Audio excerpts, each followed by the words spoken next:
Այսօր տեղի է ունեցել կառավարության հերթական նիստը։ Օրակարգում ներառված հարցերը գործադիրը հաստատել է միաձայն։ Կառավարության որոշմամբ 22 միլիոն դրամ գումար կհատկացվի Էդվարդ Նալբանդյանի ղեկավարած գերատեսչությանը, որի ընդունումը բխում է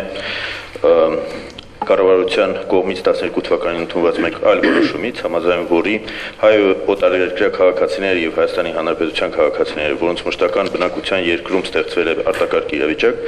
ազատվում են Հայաստանի Հանրապետության անձնագրերի համար նախատեսված պետական տուրքի վճարումից։ Առաջարկությունից հետո Հովիկ Աբրահամյանը դիմեց գործադիրի անդամներին, թե արդյոք նրանք ունեն հարցեր եւ դեմ կարծիքներ չեղան եւ որոշումն ընդունվեց միաձայն։ Միաձայն ընդունվեց նաեւ կառավարության մեկ այլ որոշում, համաձայն որի ֆինանսների նախարար Գագիկ Խաչատրյանի ղեկավարած գերատեսչությանը կհատկացվի 1 միլիարդ դրամ գումար, որով նախատեսվում է Բելարուսի, Ղազախստանի եւ Ռուսաստանի Դաշնության միասնական տնտեսական տարածքին Հայաստանի Հանրապետության անդամակցության շրջանակներում Հայաստանի Հանրապետության մաքսային մարմինների տեղեկատվական համակարգերի արդիականացման կամ նոր տեղեկատվական համակարգերի ներդրման աշխատանքների իրականացման տեխնիկական առաջադրանքները կատարելու համար։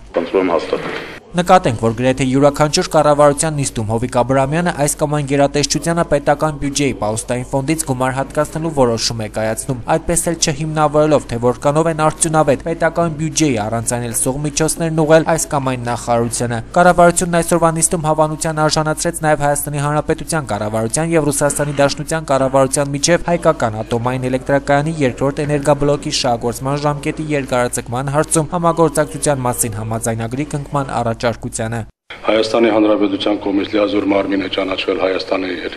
ատոմային էլեկտրակայանը, իսկ Ռուսաստանի Դաշնության կողմից լիազոր մարմին է ճանաչվել Հայատոմ Սերվիս ընկերությունը։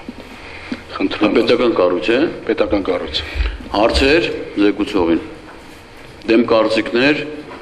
չկա, հաստատում եք։ Գործադիրի այսօրվա նիստն անաղմուկ չընթացավ, երբ պետգույքի կառավարման վարչության պետ Արման Սահակյանը կառավարության հաստատմանը ներկայացրեց որոշման նախագիծ, որով առաջարկում էր թույլատրել պետական գույքի կառավարման վարչությանը ֆինանսների նախարարության աշխատակազմին ամրացված Երևան քաղաքի Կիևյան երկրորդ նրբանցքի թիվ 18 հասցեում գտնվող բնակելի տարածքը դրա օգտագործման ու սպասարկման համար անհրաժեշտ հողամաս նոտարել դասական աճուրդով Հովիկ Աբրահամյանն առարկեց։ Բայց մարդիկ ինչ պայմաններով են դեղ ապրում։